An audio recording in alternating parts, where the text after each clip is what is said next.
Hey there, my name's Heather. Welcome to Speech Help for Kids. Today I'm going to be talking to you about the cycles approach used in speech therapy. So I had a subscriber leave a comment for a suggested video of how I use the cycles approach in therapy. So a couple years ago I had a coworker who suggested I use this approach with one of my patients I was working with who had lots and lots of phonological errors. So this approach really helped with that specific patient and then others after that one. So if you haven't already, check out my channel and subscribe so you don't miss out on future videos. And if you have a suggestion for future videos, please leave a comment down below and I'll try to make a video for you.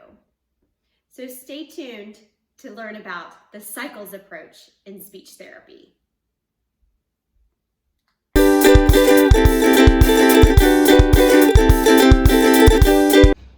So today I'm going to be talking to you about the cycles approach used in speech therapy. So I always go to Super Duper's website when I'm looking up information and trying to research topics and things like that. So if you go to superduperinc.com and look on the left column, there is a section called Handy Handouts. And they've got lots and lots of resources where you can find just hundreds and hundreds of topics that they have provided, most of them written by a speech pathologist.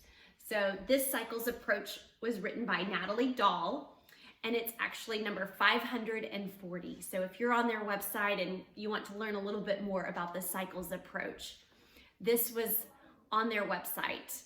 So check that out. It's a great resource. All right, so the cycles approach is a common approach that is used to treat preschool and school-age children who use phonological processes or error patterns in their speech. It was developed by Barbara Hodson and her colleagues. So you may be asking, well, who is this used with? What population? It is recommended that you use this with highly unintelligible children who are difficult to understand. They may frequently omit or leave out sounds. They may replace some sounds with other sounds, and they often don't use very many consonants. So this is an approach used when there's lots of errors and things like that. So with this approach, it's exactly what it sounds like. It's a cycles approach that you work on the pattern for a period of time, and then you move on to the next pattern. So your goal when working on the cycles approach is not to get like 80% accuracy and target that specific accuracy goal. Your goal with this approach is to work through the cycle so that they're able to hopefully master that sound or pattern, and then you're able to move on. So you're focusing on the pattern or the phonemes to correct for a short period of time. And Barbara Hodson came up with 7 steps that she uses with this approach. So that's what I'm mainly going to be talking to you about today. And if you go to the Super Duper website, it's all listed out for you there as well. All right, so each therapy session, you should be working on these 7 steps. The first one is review. Review the target words used in previous session. So if you're just starting off, then obviously you wouldn't review from the previous session. Number 2 is auditory bombardment, and this is super important. So this is what you're gonna do for 1 to 2 minutes, and the therapist reads words that contain the target pattern. So this provides the child with intense and repeated exposure to the phonological targets. So you're working on just for 1 to 2 minutes, just very intense training on that specific targeted phoneme. Number 3 is target words. The child is given an activity to introduce 3 to 6 words that will be used during the session and to repeat the words after they are modeled by the therapist. So you may list out the words that you're working on and then do an activity with that so that you're saying the words. Number 4 is play.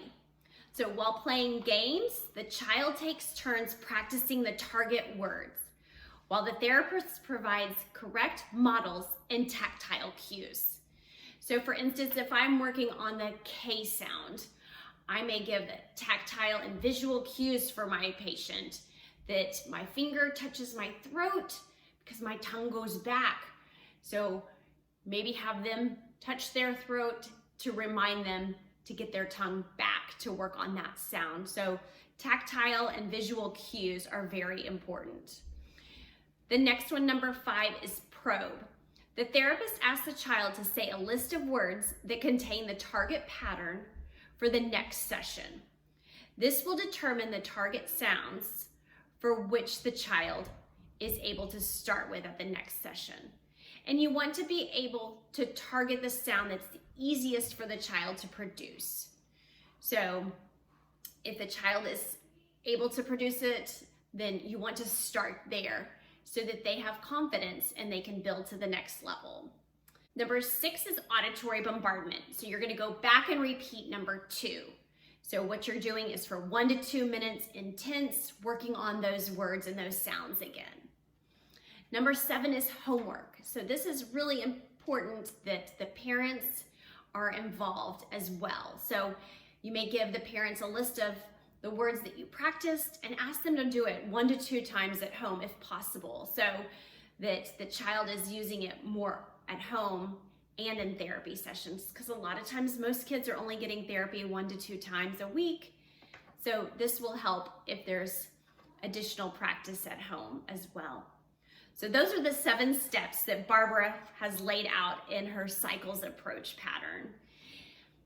And the patterns that you really want to target are primary potential target patterns. So that's first is primary. So we have primary and then we have secondary. So the primary potential target patterns, you start with vowel sequence in 2 to 3 syllable words. So it could be consonant vowel, it could be vowel consonant, consonant vowel consonant, and then lastly the S clusters. Next, you want to do anterior and posterior contrast. So those velar and alveolar sounds you'll work on next. And then next will be liquids, which are the L and the R sound. And those are usually not learned until child is usually 6 and sometimes 7. So those are a later sound. You want to make sure that the child is stimulable. So if you're not able to work on that, if the child's not able to say that specific sound, then that's obviously not somewhere where you're going to start. You're going to start where the child is stimulable. So your ultimate goal obviously is going to be spontaneous speech.